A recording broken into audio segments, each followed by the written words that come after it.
تو اسی طرح جب انسان اللہ تعالیٰ کے سامنے نماز پڑھ کے اللہ تعالیٰ سے دعا مانگے گا، جو بھی اس کی خواہشات ہے، دنیاوی خواہشات اور آخرت کی خواہشات ہے، جب وہ اللہ تعالیٰ سے ایک بات مانگتا رہے گا، دعا وہ مانگتا رہے گا، ایک دن مانگے گا، 2 دن مانگے گا، صدیوں مانگے گا، سالوں مانگے گا، اس کی دعا اگر قبول نہیں ہو رہی ہوگی، وہ چاہے تو بیچ میں رک جائے، لیکن نہیں، وہ سچے دل سے مانگتا رہے گا تو کیا پتہ اللہ تعالیٰ اس کی دعا قبول کر لے۔ کہ جب ہم انسان ہو کے کسی کی مدد کر سکتے ہیں، کسی فقیر کی جو ہم سے مانگ رہا ہے، ہمیں پتہ ہے کیا پتہ ہے کاروبار کر رہا ہو یا اس کو ضرورت بھی ہو، یہ ہم اس کو پھر بھی دے دیتے ہیں کیونکہ ہمارے دل میں بات اتر آتی ہے۔ لیکن جب اللہ تعالیٰ 70 ماہوں سے زیادہ اپنے انسان سے محبت کرتا ہے، اپنے بندوں سے جب وہ محبت کرتا ہے تو ہمیں کیوں نہیں عطا کرے گا؟ ہم سچے دل سے دعا تو مانگے،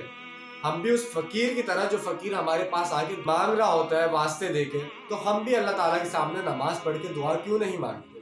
کیوں کہتے ہیں کہ ہماری دعائیں قبول نہیں ہوتی؟ ہم مزاروں پہ پہنچ جاتے ہیں